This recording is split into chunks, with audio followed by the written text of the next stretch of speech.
जल्दी से इस मूर्ति को समुद्र में फेंक दो, वरना आज हम में से कोई जिंदा नहीं बचेगा।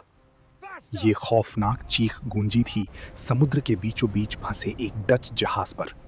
और ये रूह कंपा देने वाली कहानी जुड़ी है तमिलनाडु में मौजूद भगवान कार्तिकेय के सबसे चमत्कारिक तिरुचेंदुर मुरुगन मंदिर से। बात 17वीं सदी की है, जब विदेशी आक्रमणकारियों ने समुद्र के रास्ते भारत पर हमला किया। डच लुटेरों ने इस तटीय इलाके और पवित्र मंदिर पर कब्जा कर लिया।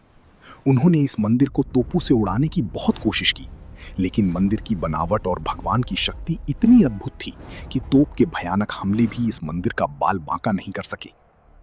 जब मदुरै के राजा ने इन लुटेरों का खात्मा करने के लिए अपनी विशाल सेना तैयार की, तो डच सैनिक खौफ से कांप उठे और भागने लगे। लेकिन भागने से पहले उन्होंने एक बहुत नीच हरकत की। उन्होंने मंदिर का खजाना लूटा, भगवान नटराज तथा भगवान मुरुगन की पंच लोहा से बनी अति दुर्लभ मूर्ति चुरा ली। उन्हें लगा कि ये मूर्ति ठोस सोने की बनी है। और जैसे ही वे उस मूर्ति को जहाज पर लेकर आगे बढ़े, भगवान मुरुगन का प्रलयंकारी क्रोध जाग उठा।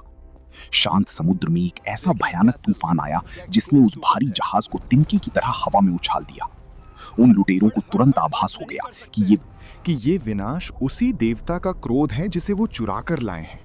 अपनी जान बचाने के लिए उन्होंने कांपते हाथों से उस मूर्ति को गहरे समुद्र में फेंक दिया, और मूर्ति के पानी में गिरते ही वो विनाशकारी तूफान पल भर में शांत हो गया। कई सालों तक मंदिर सूना पड़ा रहा। भगवान का विग्रह अपने स्थान पर नहीं था। तब एक दिन भगवान मुरुगन अपने परम भक्त वडमलैयप्पा पिल्ले के सपने में आए। भगवान ने कहा कि मैं समुद्र की गहराई में मौजूद हूं।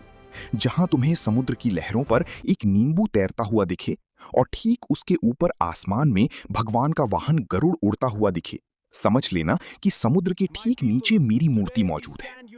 अगले दिन वो भक्त कुछ मछुआरों को लेकर नाव से उस अथाह समुद्र में निकल पड़ा, और सच में मीलों दूर उन्हें आसमान में गरुड़ देवता मंडराते दिखे, और ठीक उनके नीचे लहरों पर एक नींबू तैर रहा था।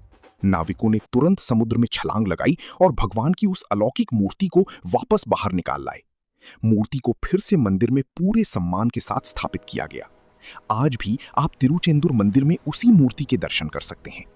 4 साल तक समुद्र के खारे पानी में रहने के कारण मूर्ति के चेहरे पर पड़े नमक के निशान आज भी उस सत्य की गवाही देते हैं। और इस मंदिर के चमत्कार यहीं खत्म नहीं होते। साल 2004 में जब विनाशकारी सुनामी आई थी, तो देश के बड़े-बड़े वैज्ञानिकों ने चेतावनी दी थी कि सब कुछ डूब जाएगा। लेकिन ये भगवान का साक्षात चमत्कार ही था कि उस दिन समुद्र के भयंकर तूफान का पानी मंदिर की ओर तो बढ़ा, लेकिन पानी ने मंदिर को ऐसे छुआ मानो स्वयं समुद्र देव भगवान कार्तिकेय को प्रणाम